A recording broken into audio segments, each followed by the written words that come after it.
Assalomu alaykum aziz muhtaram Sharq Turkistonlik qarindoshlarim. Aslida aldirashchilik, xizmat, arg'illik, qiyrilik sabablaridan huzuringlarga chiqqidek halim yo'q edi.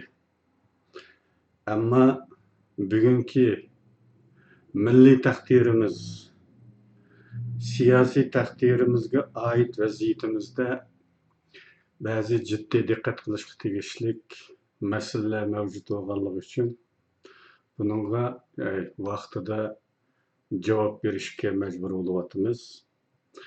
Chunki xalqimiz mustaqil fikr qilish odati bo'lmaganligi, kim nima desa shuning aqsiga ergishaveradiganligi uchun o kadar oddiy rejalarni tekrar samanlarga silishga majbur bo'lyapmiz.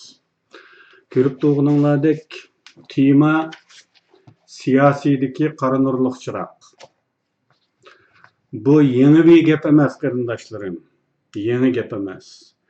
Kitobni o'qiganlaringlar balkim esonlik olalaysizlar. Bu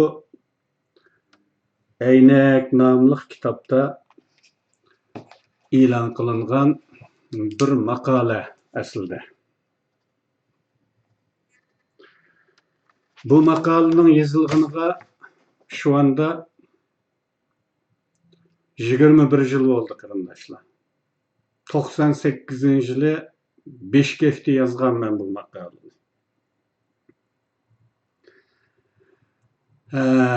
Mushu maqoladagi mazmunlarni yangi ko'rilayotgan ahvollar va vaziyatimizning yangi yuzlanishlari misollari bilan to'liqlab anglatish zaruriyati tug'ilgachqa bu mavzu qayta tilga olinyapti. Mavzu bir az g'alati tuyulishi mumkin. Nur deganmi qara bo'lamdi? Bu qanday gap?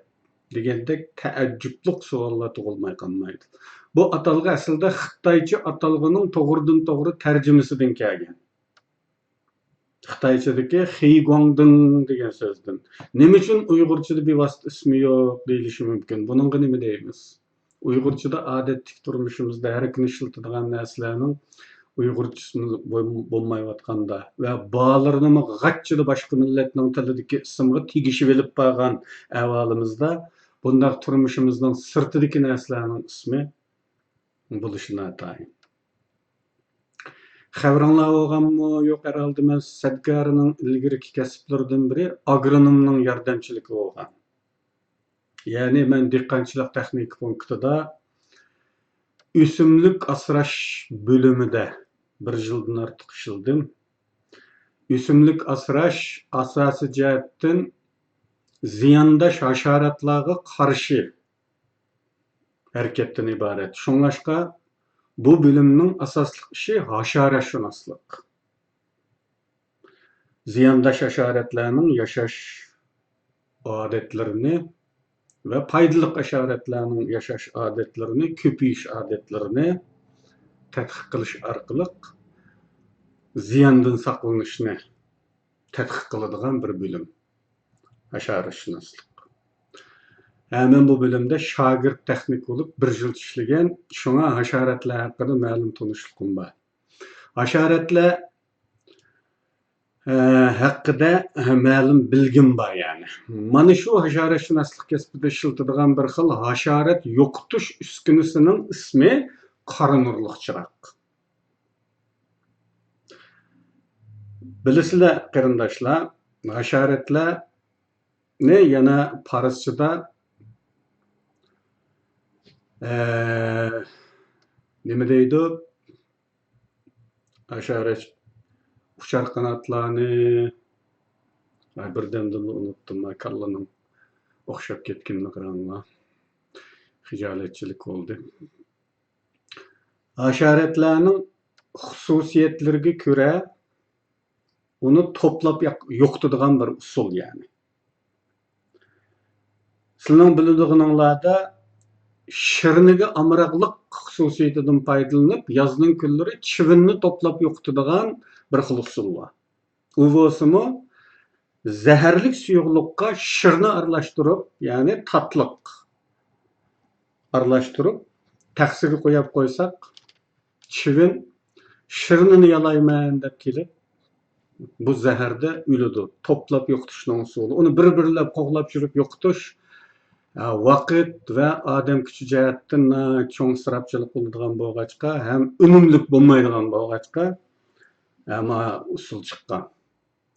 Endi bu ziroatlarni asraydigandagi ziyondosh hasharotlarni yo'qotishning usuli qora nurliq chiroq. Xuddi shu chivinning shirnigamroq xususiyatidan foydalanib to'plagandek, bu hasharotlarningmi bir xususiyati bor. Zo'r ko'pchilik hasharotlar nurga intiladi, nurga. Biz uning ichida uyimizda chiroqning atrofida aylanib yurgan kichik bir hasharotni, charranda, bayon topolmadim, uchar qanotlarni parranda, hasharotlarni charranda. Bir kichik charrandaning biz parvona deb ataymiz. Va bu adabiyotda, she'rlarda bu parvona bek ko'p ishlatiladi. Bizning bilginimizda go'yo shu parvona atalgan kichik hasharotlar nurning atrofida aylanadi, nurga intiladi. Lekin amaliyotda hasharotlarning mutlaq ko'p qismi uchar qanot hasharotlarning mutlaq ko'p qismi nurga intilish xususiyatiga ega. Hatto bu quyosh nurining atrofida aylanishni xiyol qiladi. Lekin quyosh bek uzoqda bo'lganligi uchun u o'ziga tuyulgan bir quyosh nur siziqchisining atrofida aylanadi. Doim talada uchgan vaqtidami chambarsimon. Ammo bu chambar orbit shakllik chambar emas, bag'an siri diametri kichiklaydigan bir chambarsimon uchidi hasharotlar. Bu xususiyatidan foydalanib, etizlikning o'tirisiga, ya'ni bug'doylikning o'tirisiga bir chiroq o'rnatildi. Bu chiroq eng yaxshisi no'g'ishsimon neon chiroq bo'lsa, texmi yaxshi. Buni tikisiga qilib, uch tarafiga shu no'g'ishsimon chiroqning uzunligidan uch tarafga qanot bekitiladi. Chiroqning atrofiga. Bu qanot qorga bo'yab qo'yilgan bo'lg'achqa, bu Xitoylar buni Xiguangdan deb atagan. Qora nurliq chiroq degan ism bu yerdan kelib chiqqan. Buni kechisi yoqib qo'ysak, etizlikning o'tirsida hasharotlar nurini aylanib uchish jarayonida bag'an siri diametri kichiklagan bir doirada kichiklab oxirida berib chiroqning uch tarafidagi qanotga beshini urib tushib ketadi. Bu tegiga zaharlik buyum, ya'ni zaharlik dori qo'yilgan bir das bor. Chiroqning tagida. Beshini aylantirib olib qanotga tushganlar shu zaharlik dasga tushadi. Shuning bilan bir kechada bijqab kelgidek hasharot dasning ichida ulab qolganligini ko'ramiz. Aslida üstdə ölməydi, amma üstgəndə 5 qeyib aylanıb yıqılğanlıq üçün zəhərdə ölüdü. Endi bunu siyasiga tətbiqlash bu siyaset literaturda burun bulab baqqan bir iş emas. Bunu men üzəmdən kəşfiyyatım desem mi buludu? Çünki siyasi yolla haşarashunoslikda ishlab bakmagan bo'lg'achqa burun buningga o'qitish aqliga kelmagan bo'lishi mumkin. Bu mening ulardan jiq biladiganligimdan emas. Ular u kasbdan xabarsiz bo'lganligi uchun buningga o'qitish aqliga kelmagan. Ammo men u kasbda ishlab bakkan bo'lg'achqa bu o'xshashlikni bayqidim va buningga o'qitib 21 yilning oldida siyosiydagi qora nurliq chiroq degan bu maqolani yozib bu kitobga kirgizgan.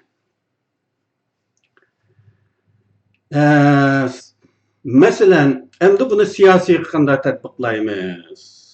Nima uchun siyosiydagi qora nurliq chiroq? Siyosiydimi? muxoliflarni ovlaydigan nurg'un chora usullar mavjud. Har qanday davlatda, har qanday bir siyosiy qurilmaning dushmanlari bo'ldi. Bu dushmanlarga qarshi uni bir-birlab tutish, bir-birlab razvet qilib bayqash bek ko'p avarichilik bo'lishi mumkin, bek ko'p chiqimdar bo'lishi mumkin, odam kuchi va moliya kuchi ko'p isrof bo'lishi mumkin. Onun uchun siyosiydimi xuddi asharatni to'plab yo'qotgan o'xshash bir qora nurliq chiroqlar mavjud. Bu nima? Bularni men ilgari tunishtirib o'tgandim. Soxta tashkilot qurib, muxoliflarni jalb qilish. Qanday jalb qilamiz? Muxoliflardagi aşı intilish xususiyati bilan, ani shirniga intilish xususiyati bilan chivinni zaharlik taqsiga jalb qilgan va nurga intilish xususiyati bilan parvona turdagi asharatlarni chiroqqa jalb qilgan o'xshash. İnsanlardaki vatanparvarlik, azadlıqqa bo'lgan intilish tuyg'usidan foydalanib muxoliflarni jalb qilish va bilinmagan dushmanni bu orqali tizimli tushirish usuli bu. Aslida bilinmagan bir dushman. Go'yo bu bir buluq o'tliqning ichidagi yilonga o'xshaydi. Bilinmagan dushman. Siz bu o'tliqqa kirishdan qo'rqsiz. U belki putunuzdan tüydürlü peyda oluşu paçkanızda yögüşü verişi mümkün, veya çekı verişi mümkün. Xitaylar nime deydi? 36 yılının içinde otunu orup yılanını ürkütüş yelisi degen bir hili var. O yılanның biz nerdelikini bilmeymiz. O bilmegen bir düşman, xatarlik düşman bu. Hiç olmaganda onun qayerlikini bilsek, ondan ya ihtiyat kılıp aylanıp ötüp ketimiz, ya ki yerde onu kapkan kurup öldürüşünün çaresini kılımız. Bilinmegen düşman xatarlı. Onun için otunu urup, yılanını ürkütsek, o kaçımen dep, otunu şaraq işitip, yüzünün bayırını aşkarlaydı mı? Şunun okşaş, muhalif düşmanlar bir hakimiyet için, bir siyasi güç için, muhalif düşmanlar xalqning içinde bilinmegen çağda xatarlik durdu. Az oluşup qarmay, nayt xatarlik durdu. Onun için ulanı özünü aşkarlaşqa mecburlaydigan jalb qilish usullari qo'llanildi.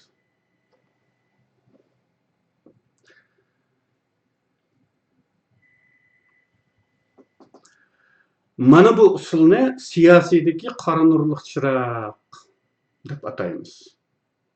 Bunun nurg'un turlari var. İnqilobiy tashkilotdan birini bu hakimiyet o'zi qurdi. Go'yo muxolif bir tashkilot shakli bilan qurdi va muxolif iddiadagi odamlarni u yerga to'playdi. Aslida bilinmagan bu nishonlar, bilinmagan bu dushmanlar oshkora holatga keladi. Buni tizimli tushiramiz. Xalqa vaqtda tutishga, yo'qotishga bo'ladi. Yoki ikkinchi bir usul mavjud bir tashkilotga aktiv faoliyatlari bilan ko'zga ko'rinish, mard saxiylik bilan iyona qilish qatorliq yo'llar bilan suyumlik ko'rinib, tashkilotga muhim bir a'zo sifatida qo'shilish orqali muxoliflarni ovlash mumkin.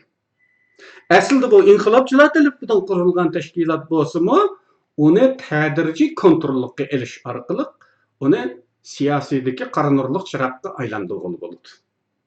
Bu har qanday bir davlat hokimiyati, har qanday bir siyosiy kuch doim qo'llanadigan bir usul. Bunday usullarning ichida muxoliflarni bir araya to'plash, bir xil dabdabilik ko'rinsa-mu, mavjud hokimiyatga ziyni bo'lmagan bir xil iddiaviy iqlim ichida tutib turish uchun qo'llanilgan barliq choralar. Ya'ni ularni hatto o'g'lib etmasa-mu, hammani yo'qotmasa-mu, kontrollik ichida tutib tursa, ko'rinishki bir dabdabilik bir qarshi kuch var, bir qarshi tashkilot var o'tirda, ammo hokimiyatga ziyni olmaydigan shaklda tutib turg'ili bo'ladi. Mana bular siyosiydagi qora nurliq chiroq. Hasharotlarni to'plab yo'qotishga intayin o'xshaydi. Xuddi hasharotlarning nurga intilish xususiyati ularni chiroq atrofiga chilab kelgan va qopqonga tushirgandek, muxolif iddiadagilarga ularning orzusiga uyg'undek ko'rinadigan yemchiklar suniladi. Bu yana chivin doğrusuga shikoyatlashtirganga o'xshaydi. Endi biraz insonlar jamiyatidan gap qilib o'xshashliklarni selishtirishga tirishib boqaylik. İnsanlarda buruş duygusu oldu. Tug'ma bu duygu, buruş duygusu. Dikkat. Şununla dikkat qilinglar. İnsanlarda davatimiz. Bu gap nima degan ma'noni bildirdi? Nima uchun insonlarda deb ta'kidlaymiz buni? Chunki gap qila oladigan ikki putliq hayvonlarni bu o'z ichiga olmaydi. Bütün hayatni moddiy ma'shatga bog'lab tushunadiganlarda burush tuyg'usi bo'lishi notayin. Garchi ular inson bo'lib yaratilgan bo'lsa-mu, o'sib yetilish jarayonida ikki putliq hayvonga aylanib qolganlar. Manqurtlar. Shunga ularda burush tuyg'usi bo'lmaydi. Uning uchun insonlarda deb ta'kidladik. İnsonga o'xshamay insonlikdan chetnab ketganlar buni o'z ichiga olmaydi.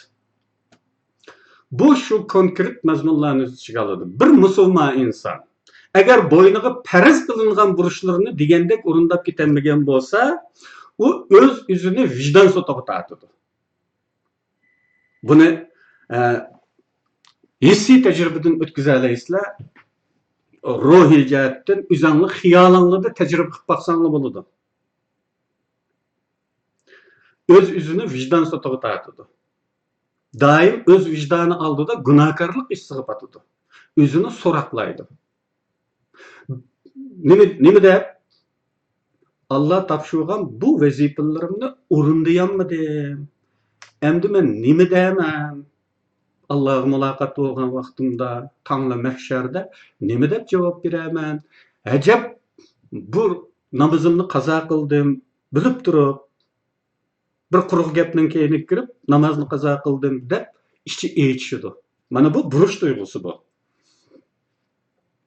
Bir vatanparvar va bir millatparvarmi o'xshashlar vijdoni tarafidan o'ziga burush qilib yuklangan. Buni birisi burush qilmaydi buni. Ma'lum bir organ tarafidan yoki ma'lum shaxs tarafidan vazifa qilingan bo'lmaydi. O'z vijdonimiz tarafidan o'zimizga burush qilib yuklangan vazifalar. Bu ishlarni qilolmagan bo'lsa, uni o'zini vijdon sotiga tortadi. Vatanparvar, millatparvar odammi mana bu burush tuyg'usiga mahkum.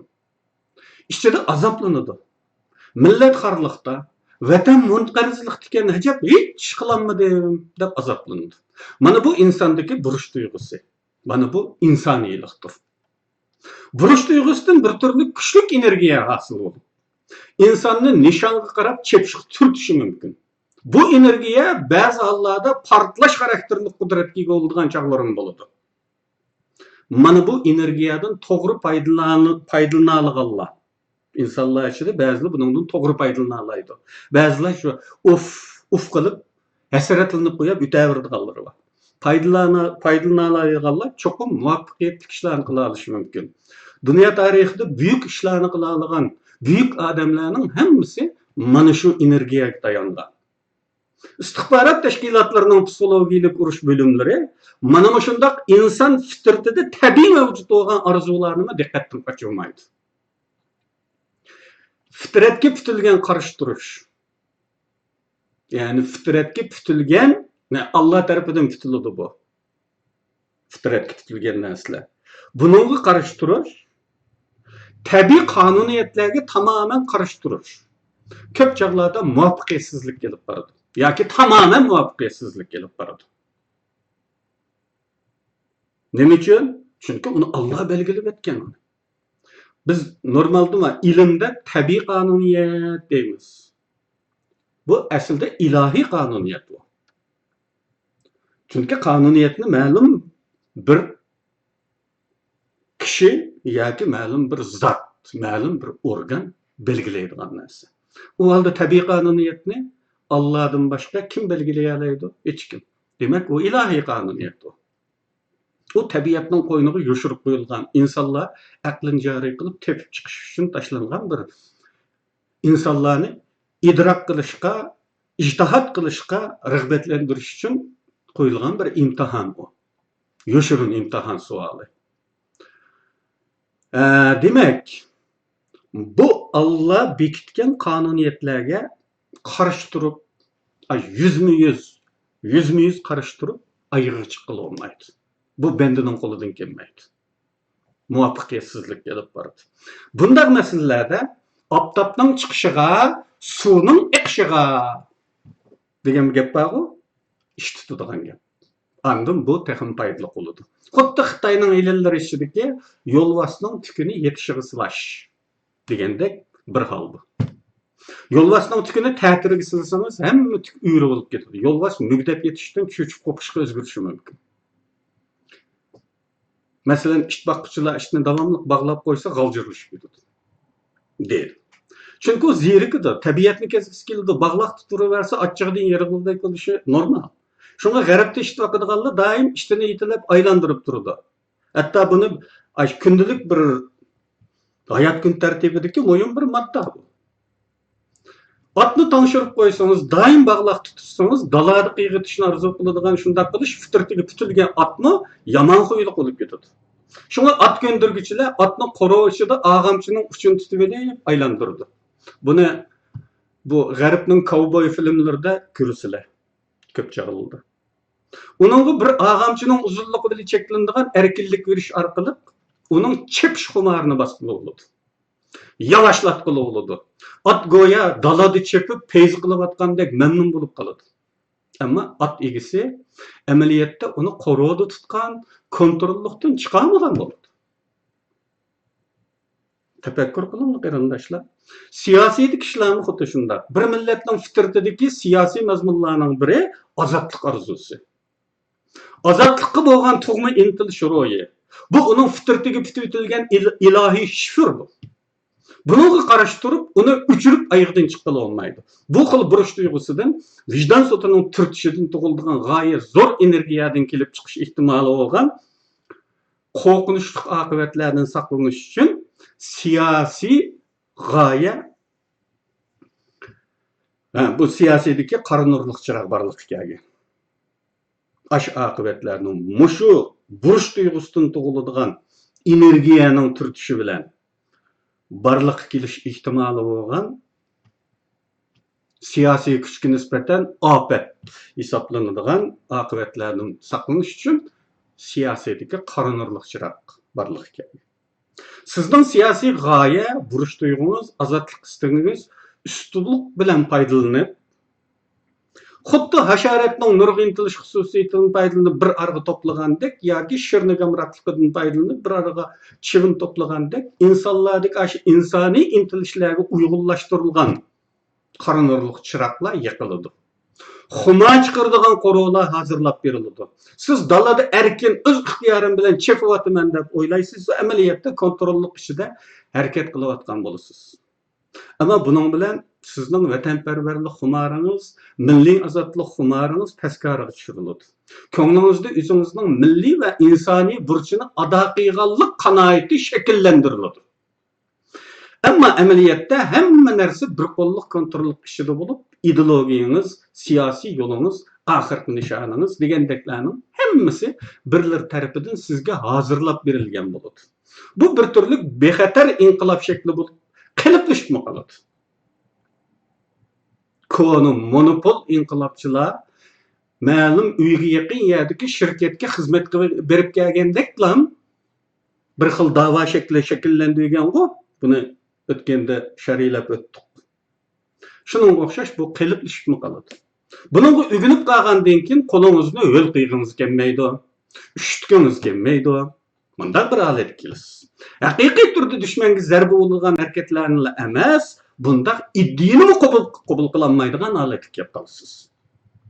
Anton bir turkum vazifalantirilgan odamlar tarafidan doimo sizning bu qarashda sabit qilishingizning choralari qilinib turilg'achqa, kun siri o'z to'g'ringizga bekishinadigan, Onunga jampida halga kelasiz. Bu ishning aqsti kuchlar sizga o'z qo'chaqlarini suyumlik ko'rsatadigan ba'zi olam shumul xizmatlarni qildirib, bu odamlarni suyishning to'g'ri ekanligini amaliy dalillari bilan ta'minlab turadi.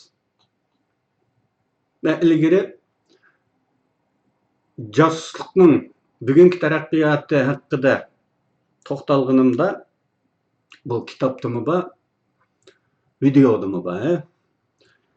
Uningda a'tivo bo'lu usuli degan bir usulni tunishtirgandim. Ba'zi odamlar josuslikda xalqqa so'ydiriladi. Suyumlik ko'rsatiladi. Ularni xalqning suyish uchun ularning qo'li bilan xalq yaxshi ko'radigan ishlardan ba'zilar qildiriladi. Masalan, Sovet ittifoqi davrida bir qatim jip uchun bir qatim jip deb qo'yamiz-ku, joniga bir qatim o'tkazadigan jip. Aleksandr Solzhenitsynning Kulak taqim arallari nomli aslimi kitobida deyilishicha, bir qatim jip uchun Sibiriyaga palangan insonlar. Ve onu depterge bunun dilosunu yazadigan vaqtida bir qatim jip uchun yo'lladik deyishdan numus qilib yana uni og'amchiga cho'ngaytgan jipni. Mana shunda bir qatim jip uchun Sibiriyaga odam yo'llanayotgan bir davrda Mikhail Sholoxov e'tibor bo'lmaganimiz ko'rgan. Sovet hakimiyetiga aşkarı qarshi narsalarni yezib e'lon qila olgan va uni xalqqa so'ydirgan. Bizdami bor bunday misollar, uning tafsilotiga kirmayli. Mana bu shunday xalqqa birlarini so'ydiradigan usul bor. Masalan, yaqinda Turkiyada İsmail'ni suyumlik ko'rsatish uchun qilingan o'yindagi ahvollar bo'lib turdi. 10 yillik sobiq bosh ministr İsmail Chingiz o'tib ketgan 9 yilda go'yo o'zining hukumatdagi vazifasini unutib qolgandek. İzdetme topilolmaydi. Resimga tushadigan reklam xarakterli faoliyatlarini doimo boshqa tashkilotning nomi bilan qiladi. Ya'ni Turk dernekleri federasyonining nomidan qiladi o reklamlarni. Çünkü mevqesi için hırs yok. Xo'jayin topshirgan o'lik tutib turish vazifasi unumli o'rinlanayotgan ahvolda o'tirib chiqishning o'rni yo'q. Ammo yaqindan bir ahvol mevqesi hırs tug'ildi.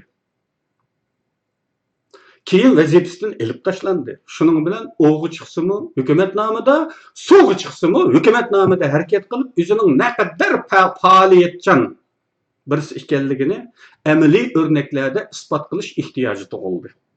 Bulupmu yaqindagi qutqazg'uchilik xizmati Turkiyada odatda bir-birining savobini o'z daftoriga yozib olishining lam quyidagi bir muncha tashkilotning savobni Ismoil Chingizga o'tinishi diqqatni tortadi. Aqsida haqiqatan bir xo'jayinning borlig'ini ko'rib olish uchun yaxshi bir aynak bu. Xo'jayin hukumatni tizginda tutishga havaslik. Ismoilning qo'li orqali buni orqali qiladi buni. Buning uchun Ismoilni suyumlik ko'rsatish urinishi tug'ilgan. Bugun chet ellarda bir muncha siyosiy to'plam mavjud. Ularning iddiasi, siyosiy g'oyasi har xil bo'lsin, ular bugungi milliy fojiadan qutulishni o'ylashdek o'rtaqlik degan. Bu eg'izlik o'rtaqlik. Ammo bu xalq ammasi uchun kuchliga bir o'rtaqlik. Xalq shunda deyilayotgandan qaraganda bu o'rtaqlik mavjud. Hammamiz Xitoyning zulmidan qutulsak ekan deymiz. Mayli Xitoydan ayrilmay turib zulümden qutulsak degichilar olsun, meyli üzül kesin ayrılıp qutulumuz degichilar olsun, qutuluşdan ibaret bir ortaklık. Başlamçılar için belki tamamen başka türdeki ahvallar mevcut oluşu mümkün. Yani başlamçılar mı milli facialardan rastlık qutuluşunu oylaydıganlar mı? Yoki şundak görünüp qarınırlık çırak yakıcılar mı? Bunu ayırış lazım. Ayrıveliş bu pek təsin emas. Ama aqalli düşmanını tanımayotgan bir xalqni bu ayrıvaşlaşqa ishondirish bektas. Bugungacha Xitoyni hech ishkilanmay, hech mikimikisi yo'q, keskin va aniq talaffuz bilan dushman deb tanıydigan bir iddia to'liq shakllanib bo'lmadi. İntayin absus bir iş şu. Bu milletimizde, bu suyumlik milletinin yanında tehi bu düşman ufkumu muqimlashib bo'lolmadi. Mana bunday bir ahvolda biz bu qarinurluq chiroqni yoqqchilarga xalqni qanday ishondira olamiz? Xuddi shuningdek, shu anda xalqqa biz mustaqillik deymiz deb aldamchilik qiladigan chet elliklarga Xitoydan ayrilmaslik Uyg'urlarning asosli orzusi ekanligini deb Xitoy manfaati uchun ishlaydiganlarni ana shu qarinurluq chiroq yoqqchilardir. Ular xalqimizning nodonligidan ustunlik bilan foydalanib, bu aldamchilikni davom qilayotgan bo'lsa, xo'jayinlari ularni suyumli ko'rsatish uchun ularni ba'zi rollarda o'ynatmoqda. Kuch var, pul var. Andaqken ba'zi bir ishlarni reklam xarakterida qilish tamamen mumkin. Sharq Turkiston deyishning xatolik haqidagi laplar, Uyg'ur davası yoki Uyg'ur masalasi deyishning to'g'riliq haqidagi safsatlarni o'ziga bayroq qilgan to'plar amaliyotda birmuncha sabiy insonlarning ko'ngillariga tasalli bo'lish, vatanparvarlik burchimni ado qilyapman tuyg'usi berib papilash, ruhni uxultish uchun o'ylab topilgan bir choradir. Xuddi atning xumarini qo'rovning ichida chiqarganga o'xshash. Uyg'ur masalasi bir millatning masalasi. Bir millatning masalasi demokratik bir sistemda ayrilmasdanmi hal bo'lishi mumkin. Avtonomiya, federatsiya degandek shakllar bilan. Deydirlarki, o'z taqdirini o'zi belgilashning oxirimi mustaqillikka elib boradi. İlgir bu vaqtda ayrımını to'xtaldim. Yana takrorlashga majbur bo'layotganimdan g'ijilman. Sharhiga muhtoj har qanday hukmning burmilanish ehtimolligi, suiiste'mol shakli erish ehtimolligi mavjud. Qur'onda Alloh munofiqlar faqat mutashabih oyatlarni burmilaydiganligi, o'z xohishiga uyg'un ma'no berdiganligini o'tirib qo'ygan. Ma'nosi muayyan bo'lgan hukmni burmilg'ili bo'lmaydi. Fakat ma'nosi muayyan bo'lmagan hukmlar burmilashga uchiq bo'ladi. Uning uchun munofiqlar mutashabih oyatlarni tanlab oladi-da, o'zi xohlagan ma'noni berib tafsir qiladi. Xuddi shuningdek o'z taqdirini o'zi belgilashmi rezing tipidagi bir hukm. Bu hukm eng avval Leninning kommunist ideologiyasini sharhlab, kommunistlarning milliy masaladagi adolatini jakolab, xalqni aldash niyatida o'tirib qo'ygan nazariyalarda ko'ringan edi. O zamanda Türkiye xalqlarida Yevropaga yaqin bo'lishligi bilan Tatarlarning madaniyati ustun bo'lib, milliy davlatchilik eng nisbatan baldu o'ygangan. Tatar kommunisti ve Marksizm nazariyachisi Mirsulton G'aliyev 3-Dünya nazariyasini o'tirib qo'ygan. 3-Dünyada bo'lsa G'aliyevning obro'yi Lenindan ustun edi. Bunun üstüge Tatar vatanparvarlarning milliy mustaqillik talablarini Leninning o'g'sini qaynatgan. Shuning bilan Lenin milliy bilinib chiqish haqida tanqidiy mulohazalar mavzuliq maqola yozib, kommunistlar deyotgan o'z taqdirini o'zi belgilash prinsipining bo'linib chiqish emasligini sharhlashga urinib, ilgir qilgan aldamchiligini boshqa shaklda pardozlashga tirishgan edi. Demak, o'z taqdirini o'zi belgilash safsatisi boshlang'ich mezichi bo'lib, rasvo bo'lgan bir hukm bo'lib, uni xohlagan shaklda sharhlashga bo'ladi. Siz men buni mustaqillik deb tushungandim deyishingiz mumkin. Ammo hukmron bir kuch sizga buni boshqa sharhlab, avtonomiya degan ana shu deyishimi tamoman mumkin. Hadisda shubhilik narsalardan uzoq turish buyurilgan. Nima uchun? Halol yoki harom ekanligi aniq bo'lmagan bu narsa halol bo'lish ehtimoli bo'lganidek, harom bo'lish ehtimolligim bo'lg'achqa eng yaxshisi uningdan yiroq turish xotirjamlik ato qiladi. Bu nuqtadan qarasaqmi, musulmon bo'lish sifatida ana shunday shubhilik narsalardan uzoq turishimiz texnik ko'ngilni farog'latadi. Masalan, shu qadar aniq tursimi, tamam. U holda aniq bo'lgan hukm qo'llanadi.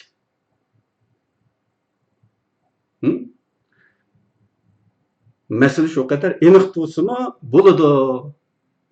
Emese aniq bo'lgan hukmni qo'llanayli degani unumasdan, ashu makro atalg'ida ching turishi kishini o'yga soladi. Bir-birining vatanparvarlik faoliyatlarini chindan qo'llaydigan do'stlar, tuqqanlar, er-xotinlar orasida ko'rilgan ba'zi ahvollar bu hukmda cho'qim jinva degan gumonni tug'dirmay qolmaydi. Ya'ni, aşu bir-birini qo'llaydigandek ko'ringan do'stlar, birisi mustaqillik shuvarini ko'targan hamallar aslida vatanparvarlik harakatini qo'llamaydiganligi oshkora bo'ladi. Ada-juda bo'ladi do'stlikdan. Tuqqanlar tuqqanchilikdan kechadi, er-xotinlar ajrashishga tayyorlanadi. Mana bu amaliyotlarni boshdan kechirsangiz nima deb o'ylagan bo'lardingiz? Aslida avlarning vatanparvarlik deb qipshugini bir turli tasalli harakati. Pərpələş urunuşu aldamçılıq ekanligini his qilamdingiz. Qani agar buning oxiri mustaqillik bo'lsa, bu hurkib ketishlarni, bu cho'chib ketishlarni, bu esankirab ketishlarni nima deb tushunsak bo'ladi? Qarindoshlar, ko'zinglarni ochinglar. Uy bizning, qora bizning, bog' bizning, o'lib ketsekmi ketayli erkinligimizdir. Erkakligimizdir. Ammo çık o'g'ri, uyimdan yo'qol deyli. O'zimizning uyda bizni yashag'ili qo'ysankan deb tilashdak paskashlikni qilmayli. Haq la'natlaydi qarindoshlar. Biz dunyodan yordam so'raymiz deyapmiz. Biz ma shaklda yordam so'rasak, bunda paskashga qanday yordam qilg'ili bo'ladi? O'zining uyda yashash haqqini taladan kirgan o'g'irdan tilab almoqchi bo'lgan bir millatga qanday yordam qilg'ini bo'ladi demamdi. Ne kadar numussuzlik bu. Biz hech narsaga erishamasakmi? Hech narsa qozonolmasakmi? Uy bizning, yo'qol o'g'ri degan gapni ta'kidlaylik qarindoshlar. Buningdan boshqasi erkakchilik emas. Bu tema mushunchalik bo'lsin.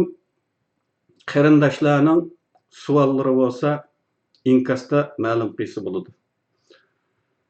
Men yana qo'limdan kelishicha tushuntirishga, izohat berishga tirishaman. Ko'pchilikga rahmat. Hammanglarni Allohga topshirdim. Xo'sh.